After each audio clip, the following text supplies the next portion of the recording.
اعوذ باللہ السمیع العلیم من الشیطان اللعین الرجیم بسم اللہ الرحمن الرحیم۔ حضرات، آج شوال کی 26 تاریخ ہے 1435 اور اگست کی 23 تاریخ ہے 2014، اور آج ہم انشاءاللہ سورہ مبارکہ مائدہ کی آیت نمبر 67 کے مطالعے کو کنٹینیو کریں گے۔ اعوذ باللہ من الشیطان الرجیم، بسم اللہ الرحمن الرحیم۔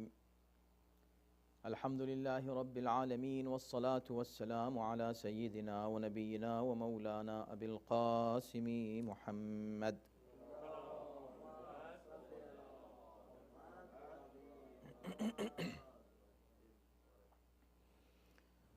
وآلہ الطیبین الطاہرین المعصومین ولعنۃ اللہ علی اعدائہم اجمعین من الآن الى یوم الدین۔ اما بعد فقد قال اللہ فی کتابہ الکریم، بسم اللہ الرحمن الرحیم۔ یا ایہا الرسول بلغ ما انزل الیک من ربک وإن لم تفعل فما بلغت رسالتہ واللہ یعصمک من الناس ان اللہ لا یہدی القوم الکافرین۔ صدق اللہ العلی العظیم۔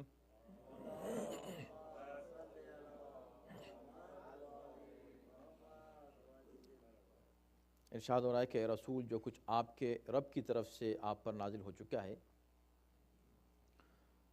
وہ آپ لوگوں تک پہنچا دیں، اور اگر آپ نے ایسا نہ کیا تو گویا اس کا کوئی پیغام نہیں پہنچایا، اور اللہ آپ کو لوگوں کے شر سے محفوظ رکھے گا۔ بے شک اللہ کافروں کی ہدایت نہیں فرماتا۔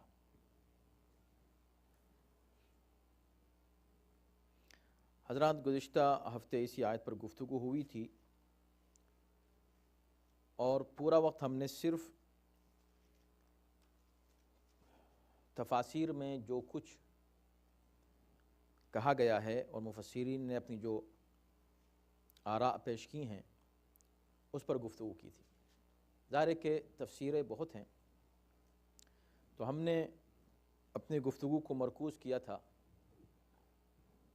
اہل سنت کی امہات التفاسیر پر، یعنی وہ تفسیریں جنہیں بنیادی اساسی تفسیریں مانا جاتا ہے، بنیادی، انہیں امہات التفاسیر کہتے ہیں۔ ان میں سے ہم نے آپ کے سامنے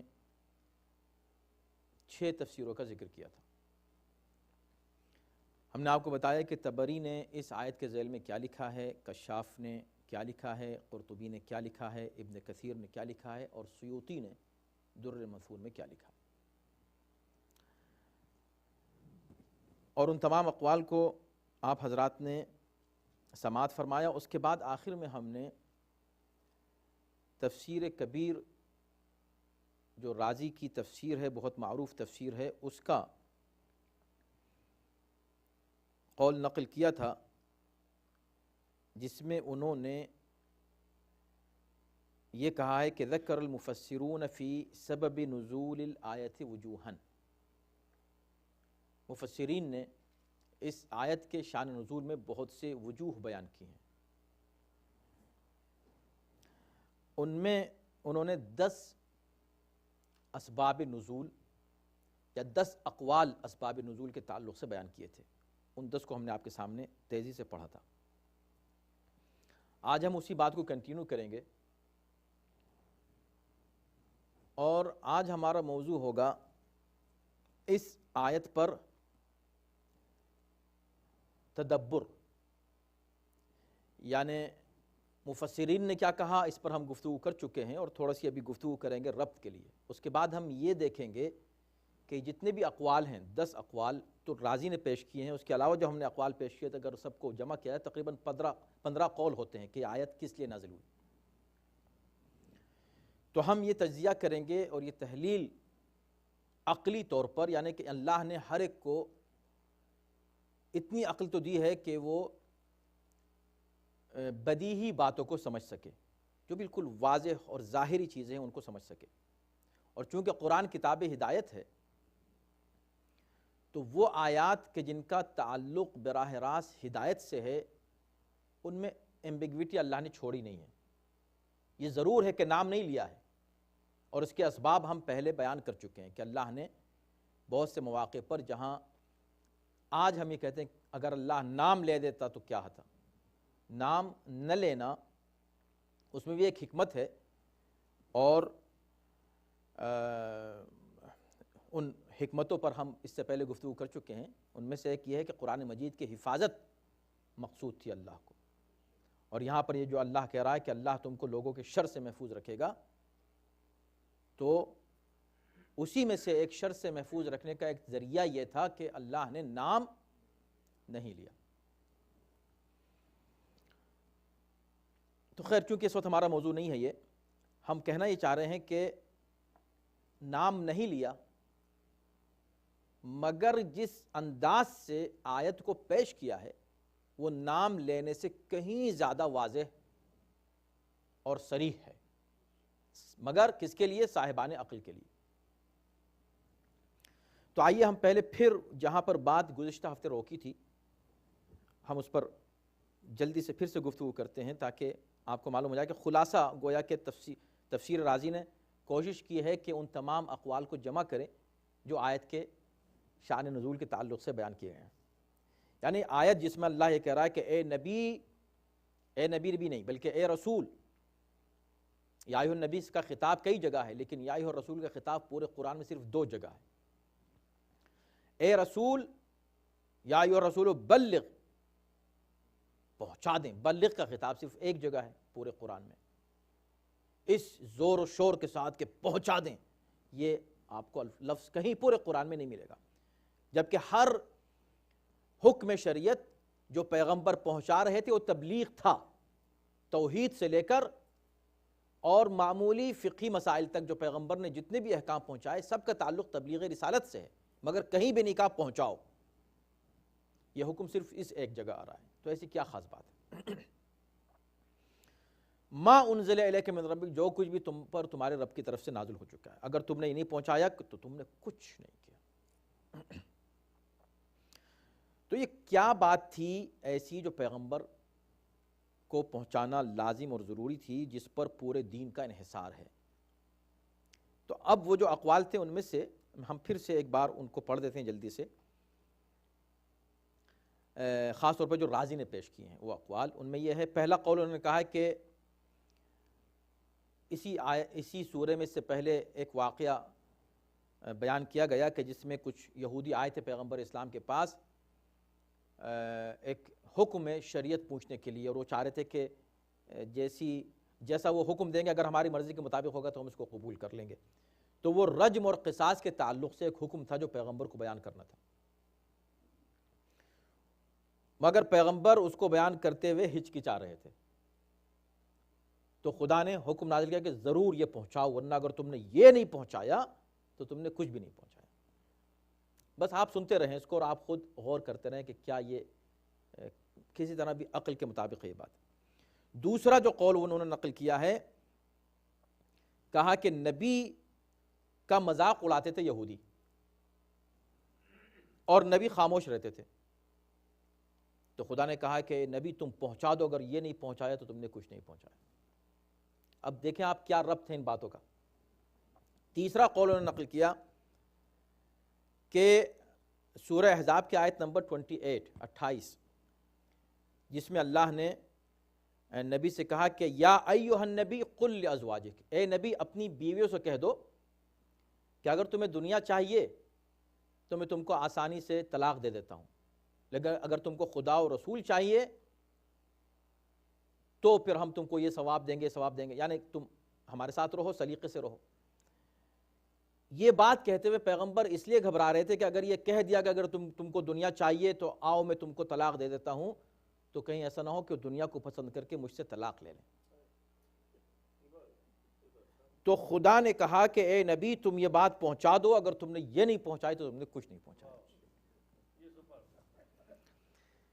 چوتھا قول انہوں نے نقل کیا ہے کہ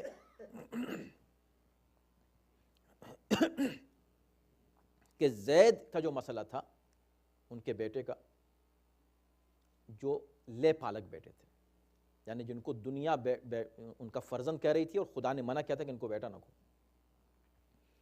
اور اس کے بعد خود زینب بنت جحش سے ان کی شادی کی جو ہے کرائی، اور اس کے بعد پھر ان کی طلاق ہوئی، طلاق ہونے کے بعد پیغمبر نے ان سے شادی کی۔ اس بات سے پیغمبر گھبرا رہے تھے کہ یہ کچھ ایسا نہ ہو کہ کیا ہو، تو اس معاملے میں پیغمبر پر یہ وحی اتری کہ تم پہنچا دو، اگر تم نے یہ نہیں پہنچایا تو تم نے کچھ بھی نہیں پہنچایا۔ اب سوچ لیں کہ ان چیزوں پہ کون سی وہ بات ہے کہ جس پر پورے دین کا انحصار ہے کہ اگر یہ نہیں ہوا تو کچھ نہیں ہوا۔ پانچواں قول انہوں نے نقل کیا ہے کہ اس کا تعلق حکم جہاد سے ہے، کیونکہ منافقین جہاد کا حکم پسند نہیں کرتے تھے، تو پیغمبر کبھی کبھی انہیں جہاد کی ترغیب دینے سے پرہیز کرتے تھے، گھبراتے تھے کہ میں ان سے کہوں جہاد کرو، تو اللہ کا حکم آیا کہ تم حکم جہاد پہنچاؤ، اگر تم نے یہ نہیں پہنچایا تو کچھ نہیں پہنچایا۔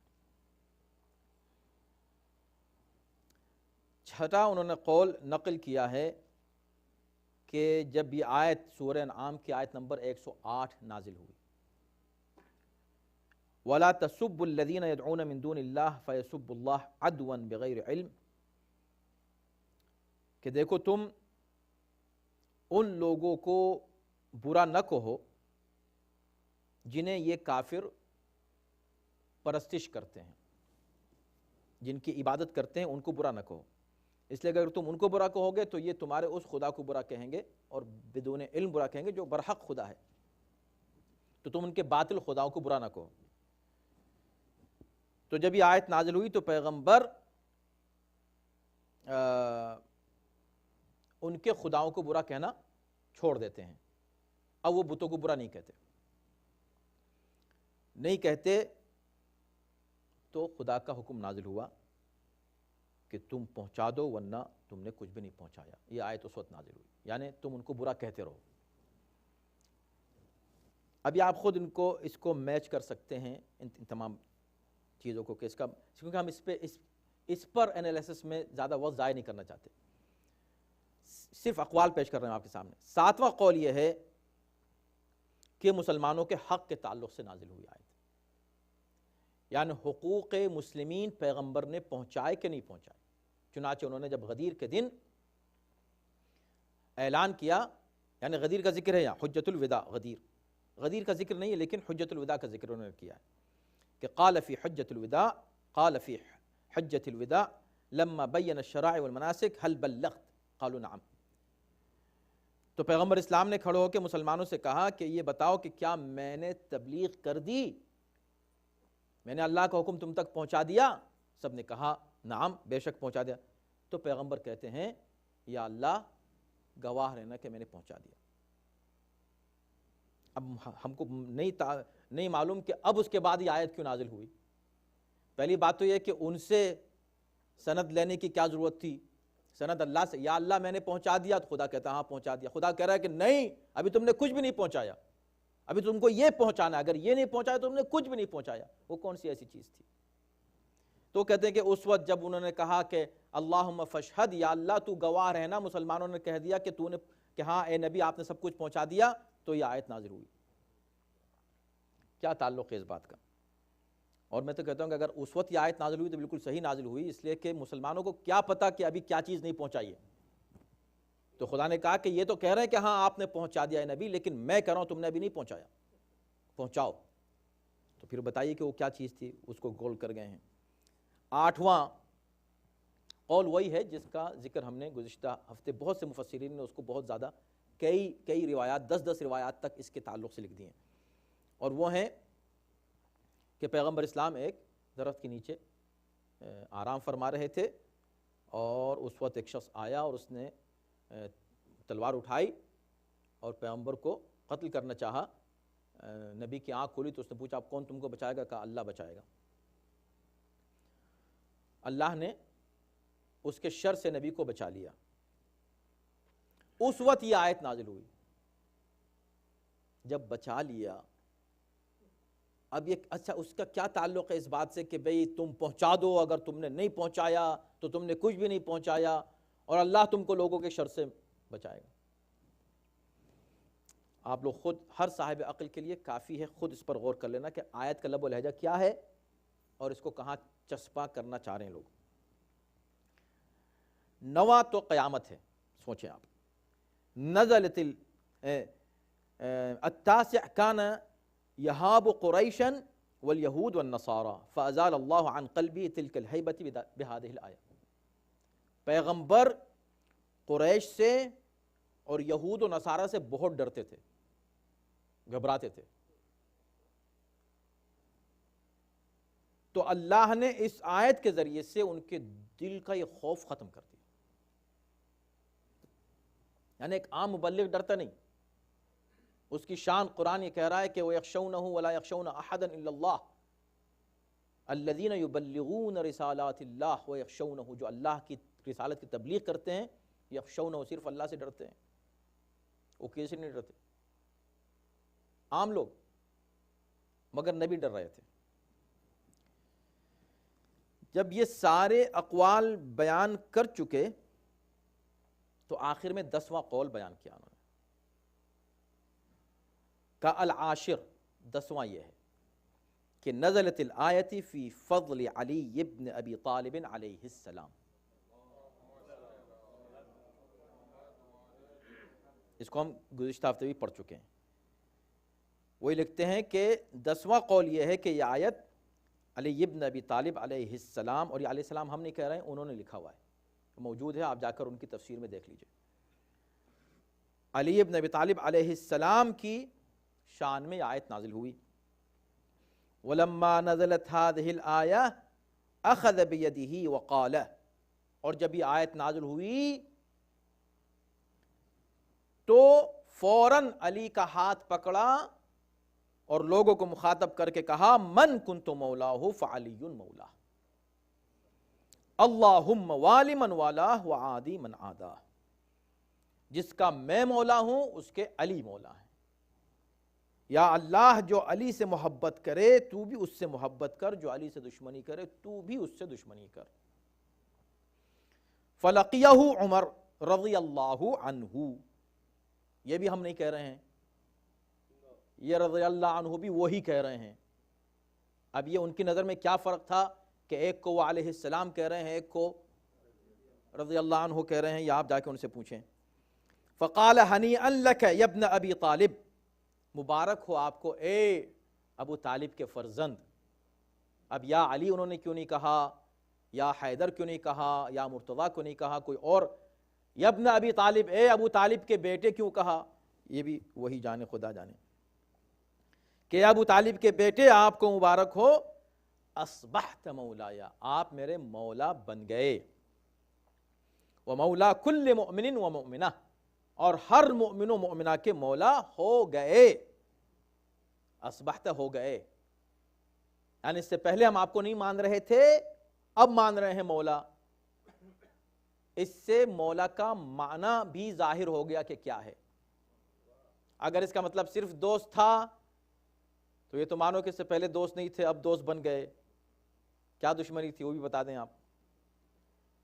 اور اگر اس کا مطلب اور مفہوم مولا بے معنی حاکم ہے تو یہ بات یہاں ظاہر ہو جاتی ہے۔ وَهُوَ قَوْلُ ابن اب یہاں پر ایک دلچسپ بات ہے، بات یہاں وہ ختم کر دیتے ہیں اور ہم بھی تمام کر رہے ہیں، اس لیے کہ ہمیں آج آگے بڑھنا ہے۔ دیکھیں، وَهُوَ قَوْلُ ابن عباس والبراء ابن عازب و محمد ابن علی، جتنے بھی اقوال انہوں نے نقل کیے 9 اس سے پہلے، کہیں یہ حوالہ نہیں دیا کہ یہ قول کس کا ہے۔ جب اس 10ویں پر آئے تو فوراً حوالہ دے کہ بھئی یہ ان 3 بزرگوں کا قول ہے، ابن عباس کا، براء ابن عازب کے، تینوں مفسرین ہیں، اور تیسرے جو ہے محمد ابن علی، ظاہراً اس سے مراد امام محمد باقر علیہ السلام ہیں۔ یہ ان کا قول ہے۔ تو اب یہ کیا مصلحت تھی ان کی کہ یہاں پر قول کا ذکر کر دیں کہ بھئی یہ ان کے قول ہے؟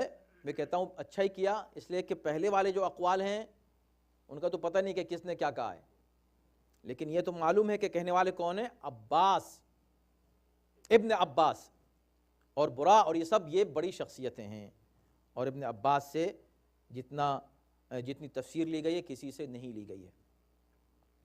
مگر اس کے بعد پھر وہ خود یہ کہتے ہیں، یہ ان کا نظریہ ہے کہ وَعْلَمْ أَنَّ هَذِهِ الرِّوَایَاتِ وَإِن كَثُرَتْ إِلَّا أَنَّ الْأَوْلَى حَمْلُهُ عَلَىٰ أَنَّهُ تَعَالَىٰ آمَنَهُ مِن مَكْرِ الْيَهُودِ وَالنَّصَارَىٰ۔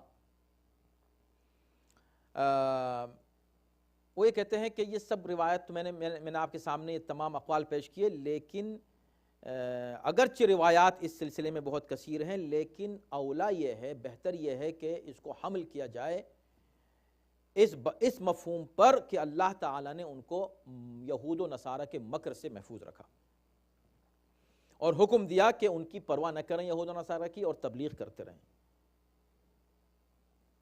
اور اس کی وجہ یہ ہے کہ اس سے پہلے کی آیتیں بھی اور اس کے بعد کی آیتیں ان کا تعلق یہود و نصارہ سے ہے، تو کیسے ہو سکتا ہے کہ بیچ میں کوئی غیر متعلق آیت آ جائے؟ تو انہوں نے دو دلیلیں دی ہیں، دو باتیں کی ہیں۔ ایک تو یہ کہ اس کا تعلق یہود و نصارہ سے ہے، دوسرے یہ کہ بھئی اس سے پہلے اور بعد کی آیتیں۔ تو پہلے کا جواب یہ ہے کہ یہود و نصارہ سے اس کا تعلق کیسے ہو سکتا ہے، جبکہ تمام مفسرین بشمول خود رازی اس بات پر متفق ہیں کہ سورہ مائدہ آخری زمانے میں پیغمبر کے نازل ہوا۔ پھر اس سورہ کی بھی آیتوں میں، آخری آیتوں میں یہ آیت کریمہ ہے، تو بالکل آخری زمانے میں 10 ہجری میں یہ سورہ نازل ہو رہا، جبکہ یہود و نصارہ کی کوئی طاقت نہیں، کوئی قوت نہیں، کوئی اختیار نہیں۔ جب وہ پاور میں تھے اس وقت تو ایسی آیت اتری نہیں، اب جبکہ اسلام پاور میں ہے اس وقت یہ آیت اتر رہی ہے۔ تو یہ تو بالکل ہی خلاف واقع ہے یہ بات جو انہوں نے کہی، ان کا نظر اب اتنے نظریات پیش کرنے کے بعد اپنا نظریہ پیش کر رہا ہوں، بالکل باطل ہے، اور اس کو تمام مفسرین رد کرتے ہیں کہ یہ کوئی تک نہیں ہے ایک ایسے موقع پہ جبکہ یہود و نصارہ کا کوئی نام و نشان قائم نہیں رہ جو ہے باقی نہیں رہ گیا، کوئی ان کی طاقت اور قوت، کوئی ان کا ایسی کوئی ہیبت نہیں رہ گئی کہ صاحب ان سے ڈرا جائے، خوف زدہ ہوا جائے، کوئی ایسی طاقت ان کی نہیں تھی اس وقت۔ اللہ یہ آیت نازل کر رہا ہے doesn't make any sense، تو یہ بات تو رد ہو گئی۔ دوسری بات جو وہ کہہ رہے ہیں کہ بھئی اس سے پہلے کی آیتیں اور بعد کی آیتیں یہود و نصارہ سے متعلق، بالکل صحیح ہے، بالکل صحیح ہے، لیکن کیا یہ اس بات کی دلیل ہے کہ یہ آیت غدیر کے لیے نہیں ہے اور امیر المومنین کی ولایت کے لیے نہیں ہے، اور جو 10واں قول تم نے پیش کیا اس کے لیے نہیں ہے؟ خود رد کر رہے ہیں اپنے اس کو جو انہوں نے بیان کیا کہ نہیں یہ نہیں ہے۔ کیوں؟ اس لیے کہ یہ آیت بیچ میں، غیر متعلق آیت کیسے آ سکتی ہے؟ میں کہتا ہوں غیر متعلق ہے ہی نہیں۔ آپ آیات پہلی کی آیتیں بھی دیکھیں، بعد کی آیتیں بھی دیکھیں، سبحان اللہ، عجیب بات ہے کہ بالکل اس سے پہلے کی آیت اور بالکل اس کے بعد کی آیت، اور پھر اس سے بھی پہلے اور پھر اس کے بعد بار بار ما انزل کا ذکر ہو رہا ہے، جو اللہ کی طرف سے نازل ہوا، یعنی یہود و نصارہ نے اس حکم کا کیا حال کیا جو اللہ کی طرف سے نازل ہوا تھا۔ خدا یہ بیان کر رہا ہے، بیان کرتے کرتے بیچ میں آیت مسلمانوں سے خطاب کر کے، مسلمانوں تمہارا دین ہم مکمل کر چکے ہیں، اور نبی سے خطاب کر کے نبی آپ پہنچا دیں، آپ اس بات سے نہ گھبرائیں کہ یہود و نصارہ نے جو کچھ کیا وہی یہ کرنے والے ہیں، کریں، آپ ان منافقین سے نہ ڈریں، اس لیے کہ اگر یہود و نصارہ ایسا کر چکے ہیں یہ بھی ایسے ہی کرنے والے ہیں۔ نبی کو خوف جو تھا یہی تھا، تو یہ تو بالکل فٹ ہو رہی ہے آیت اس جگہ۔ ضروری ہے کہ یہ آیت ان آیات کے درمیان میں ہو جس میں یہود و نصارہ کی تاریخ پیش کی گئی ہے اور ان کی حرکتیں بیان کی گئی ہیں، اور انہوں نے پھر ما انزل الیک من ربک ما انزل الیہم من ربہم اس کا ذکر کر کے قرآن بار بار ما انزل، اور پھر یہاں پر نبی سے کہہ رہا اب تم، وہ تو ان پر جو نازل ہوا انہوں نے اس کے ساتھ یہ حشر کیا، اب جو تم پر نازل ہوا ہے تم پہنچا دو اور اس کی پرواہ مت کرو۔ اسی سے ہم بات کو آگے بڑھاتے ہیں آج کے درس میں کہ ہم عقلی طور پر یہ دیکھیں اس سوال کا جواب کہ بھئی کیا وجہ ہے کہ اللہ نے نام نہیں لیا۔ میں کہتا ہوں نام لینا زیادہ واضح ہے، یا آپ یہ دیکھیں آیت کے ہر ٹکڑے پر غور کریں، وہ زیادہ کلیئر ہے۔ یعنی ایمبیگویٹی کہاں ہے؟ کوئی سمجھ میں نہیں آ رہی بات کہاں ہے بتائیے۔ یا ایھا الرسول یا ایھا الرسول، اے رسول، ابھی ہم عرض کر چکے ہیں کہ کہیں نہیں ہے، یہ دو جگہ ہے، اور دونوں جگہ اسی طرح کی ایک مہم بات ہے، کیا؟ جس کا تعلق منصب رسالت سے ہے۔ رسالت کا معاملہ ہے، یہ رسالت ایک منصب ہے جو نبوت سے بلندتر ہے، یعنی سب سے بڑا منصب جو پیغمبر اسلام کے پاس تھا خدا کی طرف سے ظاہری منصب، وہ رسالت۔ اے رسول، اس کا مطلب ہے کہ جو بات کہی جا رہی ہے اس کا تعلق اس منصب سے ہے، اس منصب سے۔ بلغ، تبلیغ کر دیں، اس کا مطلب ہے کہ کوئی ایسی بات ہے کہ جس کا تعلق تبلیغ سے ہے۔ اور یہ زور اس لیے دیا جا رہا ہے کہ اب جب اگر نبی بیان کریں تو کوئی یہ نہ کہہ دے کہ یہ تو انہوں نے محبت میں آپ کہہ دیا، یہ تو انہوں نے رشتہ داری میں کہہ دیا۔ جب جناب سیدہ سلام اللہ علیہ تشریف لاتی تھیں پیغمبر اسلام، سروقت تعلیم جو ہے تعظیم کے لیے کھڑے ہو جاتے تھے تو لوگ کہتے ہیں ہاں کھڑے ہوتے تھے، اس لیے کہ محبت تھی، ایک باپ اپنی بیٹی سے محبت کرتا تھا، تم بھی کھڑے ہوتے ہو؟ نبی کھڑے ہوتے تھے، وہ تو محبت میں ایسا کرتے تھے۔ امام حسن امام حسین پشت پر سوار ہو جائے کرتے تھے نماز میں، وہ تو محبت میں، ایک نانا اپنے بچے کی محبت میں کرتا ہے۔ حضرت علی کے فضائل کا بھی بیان کر رہے ہیں، ہاں وہ تو محبت تھی، بچپن سے ان کو پالا تھا، محبت تھی، کزن تھے، داماد تھے، محبت تھی۔ تو خدا نے اس آیت کو اسٹارٹ ہی اس طرح کیا، یا ایھا الرسول، اے رسول، اے رسول۔ اس کا مطلب ہے کہ اب جو کچھ بھی یہ کہنے والا ہے بحیثیت رسول کہنے والا ہے، 100% رسالت، اس کو کسی اور سبب کی طرف محمول نہ کرنا، صرف رسالت ہے جو یہ کہنے والا ہے، اور یہ تبلیغ کا کام ہے۔ بلغ جو کہیں نہیں، پورے قرآن میں اتنا زور دے کے کہیں نہیں، اس کا مطلب یہ کہ سب سے زیادہ مہم تبلیغی کام آنے والا ہے۔ فما بلغت رسالت، تو اس میں 7 ایسے کلو ہیں کلیئر کہ جس سے آپ اندازہ کر سکتے ہیں کہ یہ کیا حکم ہو سکتا ہے۔ تیسرا حکم کیا ہے؟ تیسری بات کیا ہے کہ فما بلغت، اگر تم نے یہ نہیں پہنچایا تو کچھ نہیں پہنچایا، تو اس کا مطلب یہ کہ یہ کوئی ایک ایسا حکم ہے، کوئی بھی ایک ایسا حکم ہے کہ جس پر تمام احکام شریعت اور پورے دین کا دار و مدار ہے۔ یعنی اگر یہ نہیں پہنچایا گیا تو دین کا کوئی کام نبی نے کیا ہی نہیں، ساری محنتیں بیکار، ساری کاوش تبلیغ کی بیکار، وائڈ، سب نل اور وائڈ ہو گئے۔ اور اگر نبی کے تمام کام اور تبلیغی تمام کاوشیں پیغمبر اسلام کی نعوذ باللہ اگر برباد ہو جائیں تو تمام انبیاء کی محنتیں برباد ہو گئیں، ختم۔ اور انبیاء کی محنتیں برباد ہو گئیں تو پورا دین ختم ہو گیا، اللہ کا جو مقصد تھا انبیاء کو بھیجنے کا سب ختم ہو گیا۔ ہر چیز ڈیپینڈ کرتی کسی اس ایک حکم پر۔ اب میں آپ سے پوچھنا چاہتا ہوں کہ ان مفسرین نے جتنے بھی ریزنز پیش کیے ہیں آیت کے نزول کے، یہ بات کس پہ فٹ ہوتی ہے؟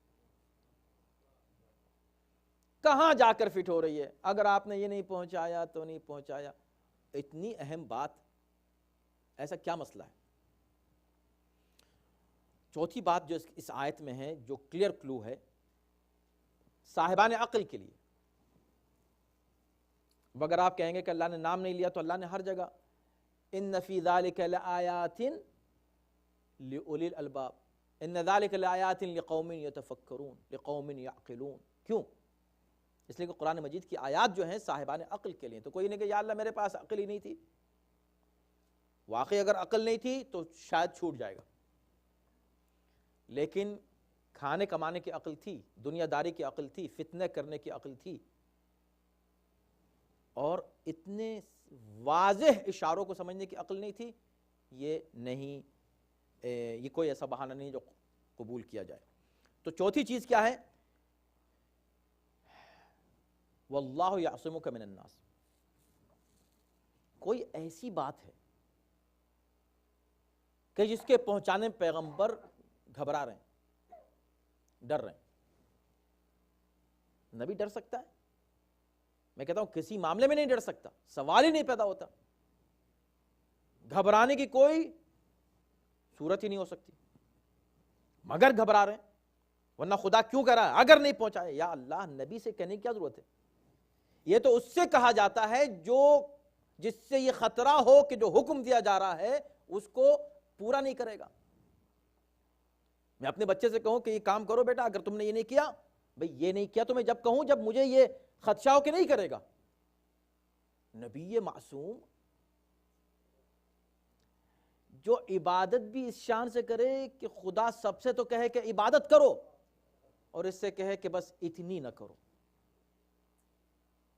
وہ پروردگار کہ جسے جگہ جگہ قرآن میں خدا یہ کہے کہ تم کیوں اپنی جان لعلک باخع نفسک الا یکونوا مؤمنین، تم تو اپنی جان دے رہے ہو اس بات کے لیے کہ یہ لوگ مومن کیوں نہیں ہو جاتے. تم فکر مت کرو یہ ہو نہ ہو، تم اپنا خیال رکھو. یعنی جو اس حد تک کہ خدا کہہ رہا ہے کہ ہر شخص کے لیے چاہ رہا ہے کہ ہر شخص مومن ہو جائے. کتنی محنت کر رہا ہوگا، کتنی زحمتیں برداشت کر رہا ہوگا، کتنی قربانی دے رہا ہوگا. اس سے یہ امید ہے ایسے نبی سے کہ خدا اس سے کہے کہ کسی ایک بات کے لیے کہ تم نے یہ نہیں پہنچا تو کچھ نہیں پہنچایا. اب بتائیے یہ بات کس جگہ اپلائی ہوتی ہے؟ یہ جو جتنے بھی اسباب نزول ہیں وہ کون سا ایسا سبب نزول ہے جو بیان کیا گیا؟ کون سا ایسا قول ہے جس کو قبول کیا جائے کہ ہاں بھئی یہاں پر پیغمبر جو ہے اٹ میک سینس، ہی جو ہے نا وہ گھبرا رہے تو صحیح تھا. کون سا بتائیے؟ علاوہ صرف اس ایک کے جس کو 10واں کہہ کے پیش کیا گیا. اس میں یقیناً ایسی صورتحال تھی، نبی تبلیغ سے نہیں گھبرا رہے تھے، اپنی جان سے نہیں گھبرا رہے تھے کہ مجھے یہ کچھ کر دیں گے. اس بات سے گھبرا رہے تھے، اس بات سے گھبرا رہے تھے جس بات سے مشرکین سے بھی نہیں گھبرائے. رد کر دیں گے مشرکین، لا الہ الا اللہ کو میری رد کر دیں گے مشرکین، لیکن وہ فتنے نہیں کریں گے جو اب میں کہنے والا ہوں اس سے کر دیں گے یہ. اور اس کے بہت سے ریزنز تھے. میں کہوں کہ علی تمہارا مولا ہے، میں ویسی چھوٹی چھوٹی فضیلتیں برداشت نہیں کرتے. یہ ابھی انہوں نے میری رسالت کو دل و جان سے قبول نہیں کیا. نفاق اور کس کو کہتے ہیں؟ نفاق اسی کا نام ہے نا کہ ابھی رسالت کو قبول نہیں کیا. ابھی انہوں نے میرے رسالت کو قبول نہیں کیا، اب میں ان سے کہوں علی کو بھی مانو، یہ تو کیا کر دینے والے ہیں. میرا نہیں، اسلام کا کیا حشر کریں گے، میرے پیغام کا کیا حشر کریں گے، پورے دین کا کیا حشر ہوگا. یہ کھلم کھلا انکار کر دیں گے، یہ کھلم کھلا انکار کر دیں گے کہ ہم تو نہیں مانتے، اور در پہ آزار ہو جائیں گے، میرے بھی، علی کے بھی، علی کی اولاد کے بھی، اور سب کے. تو یہ ایک خوف تھا، اور یہ بات واضح مطلب ہوتا بھی ہے. جو شخص لیڈرشپ میں ہوتا ہے نا، لیڈرشپ میں وہ اپنے رشتہ داروں کو کم سے کم انوالو کرتا ہے مینجمنٹ میں. یہ لیڈرشپ کے اصولوں میں سے ایک اصل ہے، اور خود پیغمبر نے بھی کیا ہے. یہ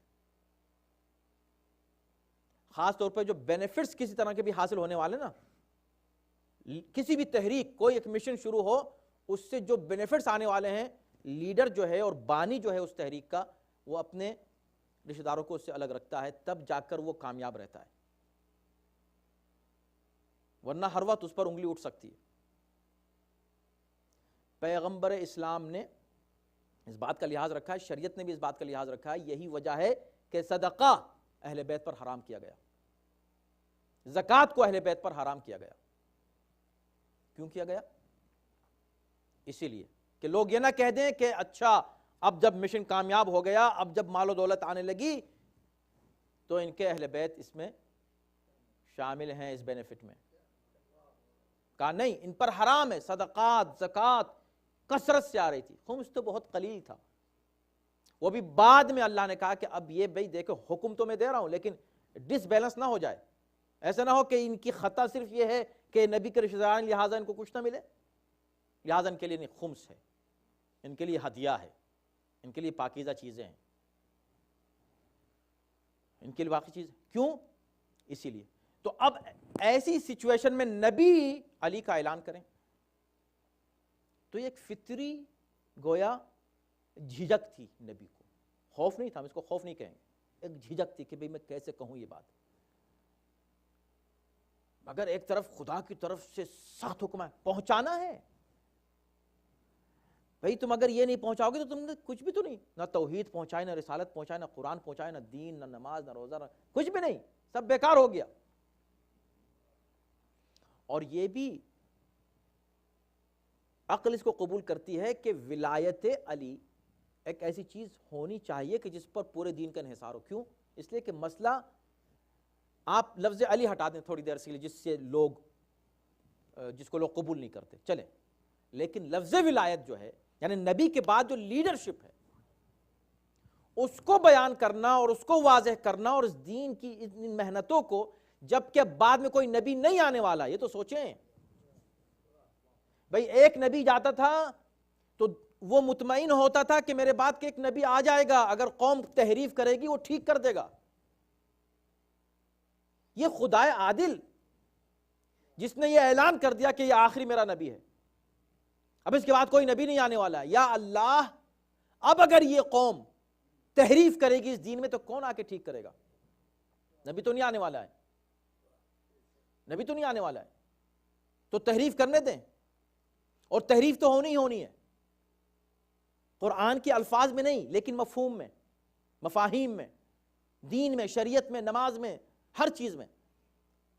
اور یہ تو قوم چند قدم آگے بڑھنے والی ہے یہود و نصارہ سے، یہ پیغمبر خود کہہ چکے ہیں، اور قرآن بار بار اسی لیے اشارے کر رہا ہے، اور اسی لیے اس آیت کو ان آیات کے بیچ میں رکھا گیا ہے۔ تو یا اللہ پھر کوئی اس کا علاج نہیں ہے؟ تو خدا نے یہی کہا کہ اسی لیے کہ چونکہ نبوت ختم ہو چکی ہے، اب نبوت نہیں آنے والی ہے، کوئی نبی نہیں آئے گا ٹھیک کرنے کے لیے، اگر قیادت کا اعلان آج نہ کیا گیا تو ساری محنتیں برباد ہو جائیں گی، ہر چیز ختم ہو جائے گی۔ لہٰذا اس وقت خدا کی طرف سے یہ حکم آیا، اور اس شدت سے آیا۔ رہا یہ کہ یہ لوگ کیا کہنے والے ہیں، کیا کرنے والے ہیں، واللہ یعصمک من الناس، اللہ تم کو ان کے شر سے محفوظ، یہ شر ضرور کریں گے مگر خدا تم کو محفوظ رکھے گا۔ تم کو محفوظ رکھے گا مطلب جسم نہیں تمہارا، یعنی تمہارا پیغام محفوظ رہے گا، یہ علی کی ولایت محفوظ رہے گی قیامت تک، چاہے چند لوگ ماننے والے ہوں، تم اس کی فکر مت کرو کہ کیا ہونے والا ہے۔ اب یہاں پر جلدی سے وقت تمام ہو رہا ہے،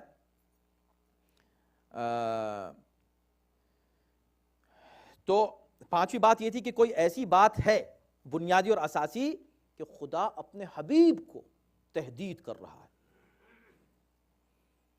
اور رسالت خطرے میں ہے، تو یہ علاوہ ولایت کے اور کوئی چیز ایسی نہیں ہو سکتی۔ ما انزل الیک من ربک، کوئی ایسی بات ہے جو پہلے نازل ہو چکی ہے، پیغمبر کہہ تو چکے ہیں بار بار، مگر کھلا اعلان اس انداز سے نہیں کیا گیا ہے جس کی ضرورت ہے اب۔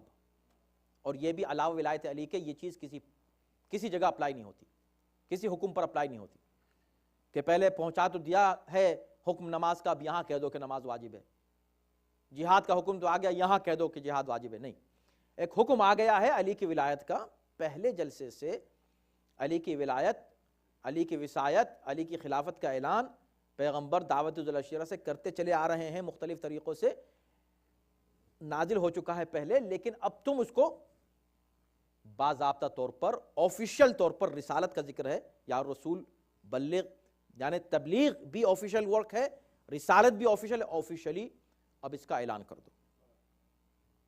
ساتویں چیز یہ ہے کہ کوئی ایسی بات ہے جس سے خدا نبی کو کہہ رہا ہے کہ خدا تم کو لوگوں کی شر سے محفوظ رکھے گا، اور پھر ان لوگوں کی تشریح کر رہا ہے۔ کمال کی بات یہ ہے، وہ کون لوگ ہیں؟ ان اللہ لا یہدی القوم الکافرین، اللہ کافروں